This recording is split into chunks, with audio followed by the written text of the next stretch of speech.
Thank you for coming. Could you please call the roll? Mr. Kostelecki. Here. Mr. Austin. Here. Reverend Bailey is not here. Ms. Clymer is absent. Ms. Guzman is not here. Sheriff Hill. Here. Chief Keen. Here. Miss Lennox is not here. Chief Newsham. Here. Miss Smith is not here. Mr. Torres. Here. We do not have a quorum, sir. We do 6. Oh, I'm sorry, we do. Yes, we do. We do. Yes, we do. We have 6. Steve made 6. Public comments? No one? None were submitted. We just have one guest that's here tonight. All right. Thank you. Could I get a motion to approve the agenda for September 21st? So moved. I'll second that.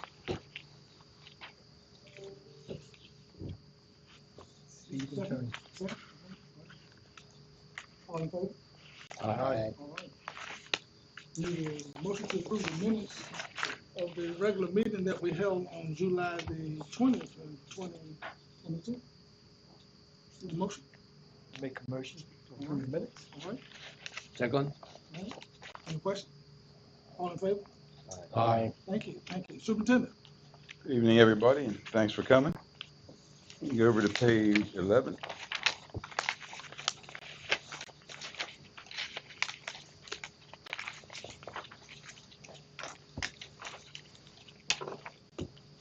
In that top section, that talks about our operational capacity, management capacity. Of course, the modular building closed, that's 200 beds. That's due to our vacancies. So instead of 871, that's right around 671 with the mod closed. The management capacity, that's about 1,056. That's double bunked everywhere, but without the mod beds.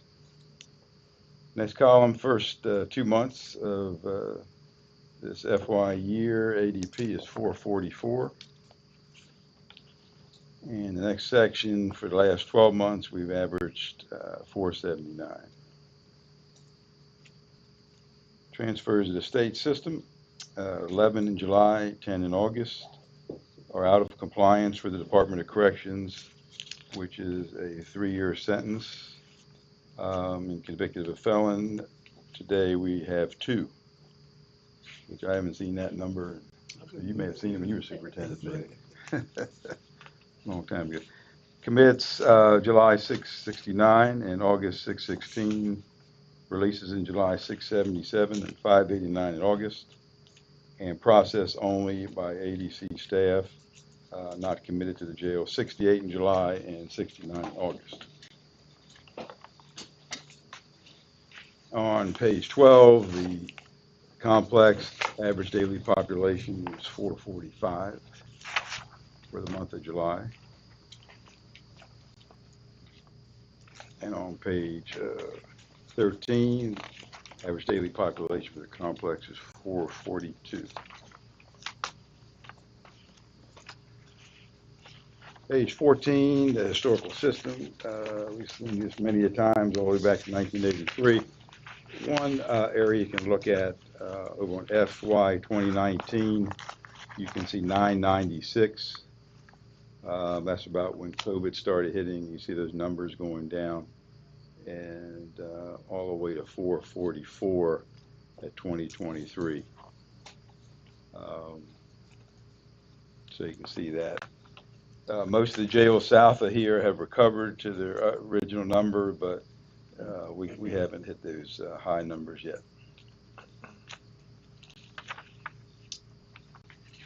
All right, on the objectives. Before you go to that, Superintendent, Yes, let the record reflect that Reverend Bailey is present. Good evening, Hi, sir. Reverend. Thank you. All right. Good evening. Thank you. Good evening. First is our strategies and our vacancies and so forth. 78 vacant sworn, 14 vacant civilians, total of 92. Authorized positions 443. For the last 2 months, each month we had a low turnover rate of 1%. And the initiatives that I received from our Human Resources Department, In May, they went to George Mason Career Fair, May 27th, Richmond Law Enforcement Career Fair, June 10th. They had one in West Ridge, down there, Lake Ridge area, Career Day. July 19th, Prince William County Fair, they had virtual Career Day. August 11th, Reliant Job Fair, Herndon. 8/27, Prince William Law Enforcement Career Day at Potomac Mills. And September 10th, State Police Job Fair, Potomac Mills. 9/24, Community Fair, McCourt Building. So they are getting out and hitting these fairs pretty hard. Prison Rape Elimination Act, we have our inspection. It's going to be lined up for March 2023. It's a 3-year inspection. Career Development, 15 jail officers completed the Basic Jail Academy on August 5th. 6 jail officers are certified as Master Jail Officers. That's the first step in our career development program. Ms. Archer, who's our mental health supervisor, and First Sergeant Dickinson attended the 2022 Crisis Intervention Training International Conference in Pittsburgh. And we go down to the main facility. You know, we did the major repair project. It's done except for the 40-year-old cast iron pipes. So we're going to be doing a major repair job because we got major leaks in those pipes. Half the building is still closed. And once that project is over, then we'll be able to move some other inmates around for the other side. Evidence-based decision-making initiatives, of course, include enhancing data processes and expansion of Medicaid-assisted treatment for opioid user. The grant, George Mason grant, has been approved, which will allow an increase of inmates to receive Medicaid-assisted treatment. And since October 19, 2021, 661 boxes of Narcan have been given to inmates upon their release. Number 6, COVID. Currently, our numbers have been really good. 2 staff out with COVID, 1 staff in quarantine, no inmates, 202 current inmates fully vaccinated. And, we did update our mask policy. I'll just run through that quick. Staff who are working in the secure area facility and in the presence of inmates will continue to wear a mask. Staff transporting inmates or working at the hospital detail will wear a mask when an inmate is present. Staff working in the central lobby downstairs do not need to wear a mask unless they are posted in the back contact visitation area where the inmates would be. Visitors, any person having a contact visit with an inmate will continue to wear a mask. So we have modified it, and we have some happy people around here. I'll tell you that. I have a question, Superintendent. When Sure. people are first booked into the facility, how long are they kept out of population? It's 14 days, but we lowered that to 10. And they're checked every day by medical staff for temperature and any symptoms and so forth. A couple other comments I have. Yesterday, the County Board of Supervisors approved a mental health grant that we've been doing each year for the mental health. It's $351,909 for the purpose of mental health and reentry services. Like I said, we have received the grant since 2016. It pays for 2 staff. Medicaid-assisted treatment for those on opioid users, therapeutic support, public transportation for those who are released, emergency housing, staff training, and increase in psychiatric services. And connects inmates to mental health services in the community when they get out. Okay. Lieutenant Frankie Cortez, who manages our HR and training section, recently traveled to Puerto Rico to visit his family and set up a recruitment program. Unfortunately, the big hurricane hit, and he's been there ever since. He's fine, and his family's fine, but I don't think we're going to see him for a while.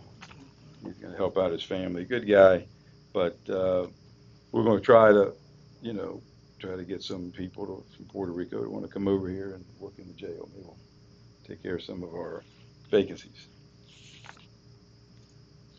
Mr. Chairman, that's all I have. Thank you, Superintendent. Any questions for the superintendent? Yes, sir. I know one of your goals was the recruitment. I had the privilege of attending your graduation. I tell you, the numbers may not be what you wanted, but the quality of personnel, the excitement and the commitment expressed on them shows that you're doing a good job. Yeah, I agree. I mean, I agree with their eagerness and ready to go. It seemed like a really good group. Yeah. Thanks. Good for you. Thanks, Chief. And your staff for putting the work in. Oh, yeah. I heard you were the guest speaker. Because Did an excellent job. somebody else wasn't going to be there. How did that go? You'll have to ask them that. Yeah, he did good. He did good, actually. And like we're very unique as a regional jail to have our own training division here, and our HR also here. So that's very important for us. Of course, we're partners with the Richmond Criminal Justice Academy. We appreciate that. But staff work hard to train, to do people, get them going. It showed. Staff was very proud of their accomplishment. Good job. Superintendent, how about your trustees and workforce? Talk to us. Well, those numbers obviously are down because, it seems like people who are staying in jail now are of higher custody. And we've got to be very careful who we put in different places, like the kitchen and so forth, or workforce or work release. But those numbers I've never seen them so low. Yep. Thank you. I have a question, Mr. Chair, for Yes, sir. the superintendent. Just as a follow-up, have you had any luck with the Spanish-speaking GED person that you were recruiting? Captain West has made contact with the person who's in charge of the adult education, and they've been working very hard to find someone, but they're not having a whole lot of luck, but they hope we can take care of it soon. And will be a periodic follow-up on that, just to. Hopefully next time you come, we'll have it taken care of. All right, I got one last question, Superintendent. How about programs? You got volunteers coming in? Yes. Programs? Yeah, our programs are up and running. Okay. In fact, we had a GED graduation last week, and 3 inmates. We got about, I think, 12 in the new class, which that's good. So yeah, the programs are up and running. Thank you. Thank Yep. you.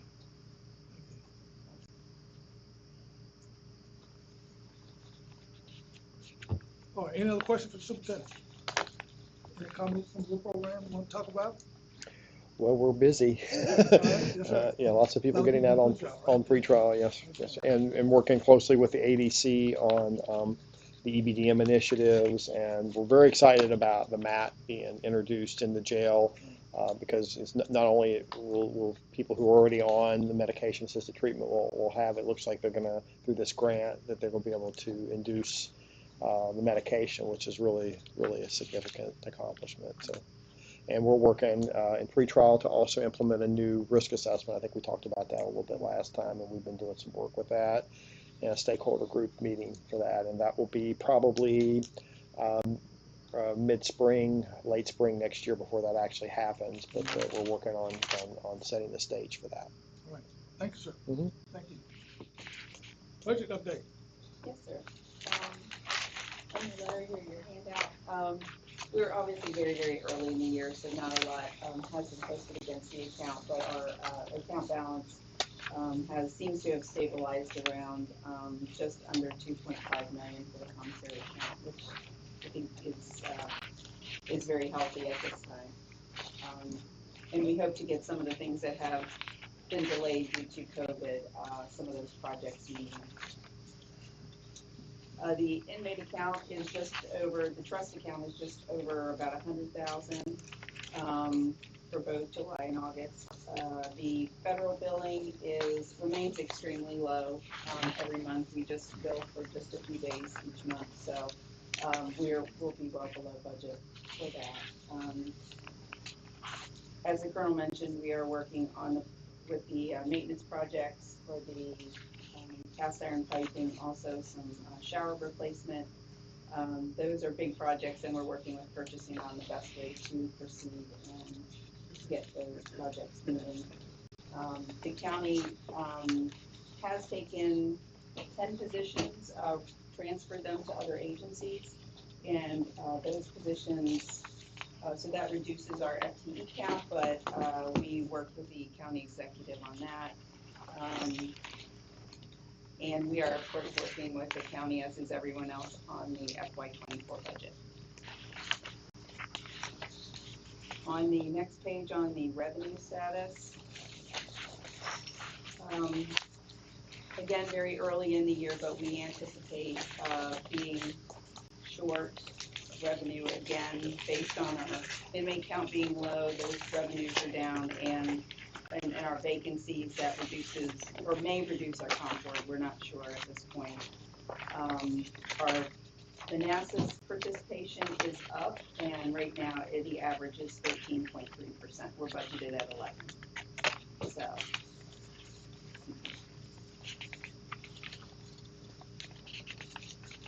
that's all I have, unless there's any questions. Okay, and this expenditure line report, the next page. Same thing, we are very early in the year. Nothing really to report. Everything's developing as expected. So that's all I have, unless anyone has questions. Thank you. Any questions for Ms. Viana for concerning our budget? Mr. Chairman, Yes, ma'am. good evening, everyone. Apologize for being late, but just a follow-up question. I believe last year when we were working, I mean, the budget was already done, but part of the conversation was to reconsider the salaries because due to the vacancies and the competitiveness between Loudoun County and Fairfax County. When do you guys get prepared for the next year's budget? We're in the process of that now. Already started. Okay, Yes, ma'am. so let us know how come we can. All right. Please let the record reflect. Yes. That's fine. All right. And we want to thank the legislature for the money that we got for sheriff's offices and regional jails. So thank you. You're welcome. We need more. We all do. We just need to spread the wealth throughout the Commonwealth. Sheriff, as a follow-up to Ms. Guzman's comments about the salaries of the correctional officers, I know that HR is working with the vendor that did the class and comp study. And there's a work group meeting to look at that. It's not a full class and comp study, but I do know they're looking at compression and some other things. I'm not sure if anybody from the ADC is on that team. Yes, we have 2 Okay, representatives. good. So I'm not sure what that's going to yield, but at least we're looking at it, because it is a problem, I think, countywide, with the competitiveness, and some departments are suffering more than others. Okay, we'll go around. Chief comments. None, sir. Nothing. I already jumped first, sorry. Ms. Torres?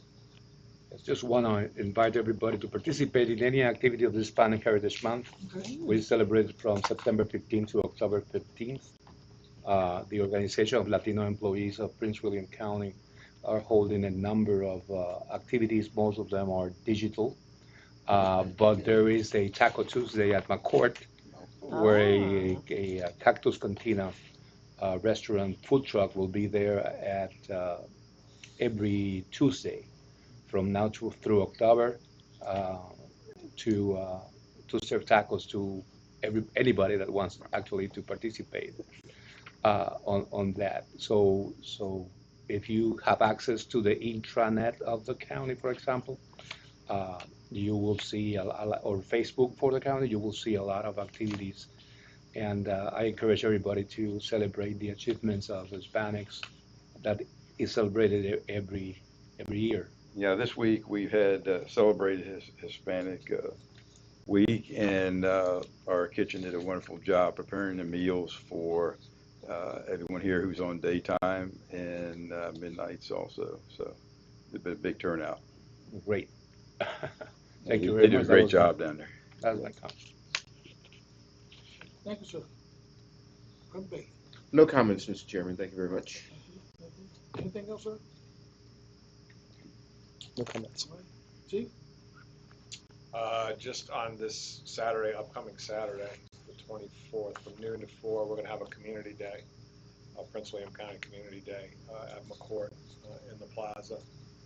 Last year was a huge success. We're going to have live music, we're going to have food, recruiting events, we'll have some displays by our public communications, by the fire department, by the police department, and about 40 different service providers will be there. So I'm just welcoming everybody, if you're available, come. It's a family-friendly event. Come, bring your families and have a good time. Can we bring our HR staff? Absolutely. Okay. Yeah. You want to set up a booth there? Yeah, for sure. Oh. Yeah. Excellent idea. 12 to 4, Saturday, right in the plaza. Mr. Chair, may I reconsider? I didn't realize that we're at the end of the meeting. May I? Please. So last week, I attended to the County Board of Supervisors, and they were having conversations about collective bargaining. And they were some of the detention center staff. So, I just wanted to have a conversation about whether they will be part, because when I read the resolution, they were not listed. So I think when we were talking about vacancies and we're talking about competing with other localities, our neighboring localities are going that way. And if we're looking at Fairfax, for example, the sheriff department, they're already, organized and unionized. So I'm not sure where it's going to happen or not happen. Maybe I'm being too naive, but I just want to ask that question. Yeah, for jail staff, we're exempt, or at-will employees, we're exempt from collective bargaining. Follow up? Please. Sure. So everybody is at will, or because my understanding is that at will is the positions of trust that report directly to the sheriff or yourself, because it's like they will go along with you, but it's everybody else at will? The nurses, Yes. the people who That's work? correct. Everyone. We had the conversation earlier today because I asked that question as well, and I think it has to do with the law. And I also think that the cities and the county all have to agree to change it, which may not be that easy to do. That was the way it was described. Well, the issue with collective bargaining is that it is whatever the ordinance determines it to be. And right now, there is an ordinance drafted that is being discussed and has not been approved by the County Board of Supervisors.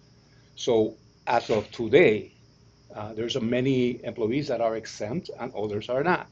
But there's no final decision on many things. But I know, for example, that constitutional offices, because they're constitutional offices, they're out of the power of the Board of Supervisors. So because they're out of the power of the Board of Supervisors, they cannot be forced into collective bargaining because they're constitutional officers. And that includes the Commonwealth Attorney, the Sheriff's Office, and any other elected constitutionally separate entity. But only those that are employees of Prince William County under the Board of Supervisors, which includes fire, police, and general employees, only those are will be subject to collective bargaining. But who is in and who's out within those groups? There's many ideas floating around. Final decision hasn't been made because the ordinance is under consideration. So most people are either connecting with the board, giving them their arguments, giving them their information, asking them questions about this, but there's nothing final, except that they cannot include constitutional officers on department because of the separation. May I follow Please. up? I'm the author of the bill. So when we stated constitutional officers, that didn't mean the offices where they work. So, which is we had this conversation throughout the year. So there's a difference. When we're talking about constitutional officers, yes, it's correct. It's the chief police, it's the sheriff, it's the Commonwealth attorney, it's the clerk of the court, and of course the deputies that report directly to the head of that department. But the intention of the bill was never to exclude anyone who worked in that department. As a matter of fact, I believe that early during the 1980s, didn't the sheriff employees now are county employees? If I remember correctly, there was a change in the county where they actually nurses, for example, their pay staff. It says Prince William County government. To my knowledge, all the employees of the constitutional officers are within the constitutional officers, only report to that constitutional officer. Mhm. They're appointed and hired by the constitutional officers, and they get some support and assistance from HR or groups like that agencies, but it's just supportive. It's not the courts the same way. The courts and the clerks and everybody else there works for the clerks and the judges. So, and it has to do. The only thing that I can tell you is that those questions, if that is, and you're a legislator, if those are the things, you have to communicate with any of the Board of Supervisor members and let them know those things, cause. Yeah, because may I follow up? Because what happens is that the constitutional officers, are not permanent employees, right? Because they are based on elections, right? Whether the elections results. However, there is a change in Commonwealth attorney. That doesn't mean that we come in and wipe off all of the employees from the Commonwealth attorney's office. That is impossible. We couldn't, work like that in government. However, those who report directly, which are positions of trust, that those are the ones, that it's up to the Commonwealth attorney, the sheriff, the chief police, what changes they are going to do. But in the structure of government, there is no way that we could just change the whole department when there is change on the leadership. It's impossible. That didn't happen anywhere. That does seem to be the way that the county attorneys are interpreting the law. Okay. So that's why we cannot interpret that law either. So, so it seems like the county attorneys are interpreting the law by exclusion of the offices completely from collective bargaining. Now, it may be a great discussion to have between you and the elected officials that are going to approve that ordinance and see how they feel. Okay, thank you. Reverend Bailey? Mr. Chairman, so is the discussion here, was the basis of the determination that employees of the jail would not be included in collective bargaining based upon a county attorney's interpretation of the law? No, I haven't heard anything from the county attorney. Only thing I heard was that all regional jail employees in the state were not included in the collective bargaining. I'm sorry. Only real employees. I'm That sorry, was my Mr. understanding from the statute. Okay, Right. that's your understanding, okay, Right. thank you. Right. And- Now, I don't know what's gonna happen down the And road. exactly, there's no ordinance. Right. Yeah. So, but the people that are drafting the ordinance is the county attorney Right, with some outside counsel. Those are the ones drafting that ordinance. It has gone twice at least to the county board and it's being worked on. It's not finalized, hasn't been voted on. People are, talking about it, so nothing is. so I'm acutely aware of that for obvious reasons, okay.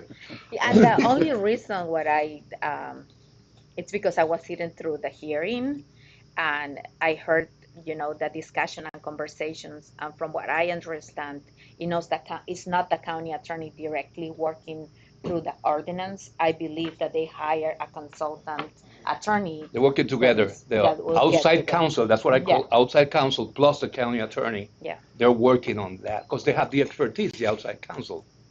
It's just that it will be unique for Prince William County, just that they will not include law enforcement because other localities are already. Law enforcement is included. No, but the sheriff's Police, office. sheriff's. We're unique in our structure that we have a sheriff department and law enforcement also compared to other localities. But when we're talking about, trying to attract work, we discuss. I'll find out more information, Yeah. but it's just, so I wanted to ask that question. And they're looking at other jurisdictions that already have ordinances, like Alexandria has an ordinance, Arlington has an ordinance. They're looking at those ordinances in the process of drafting ours. Yeah. Okay, thank you. Thank you. I guess more to come on that, all right? More to go. All right, we do not have a closed meeting, so need a motion to adjourn. So moved. Second. Any question? All in favor? Thank you. Aye.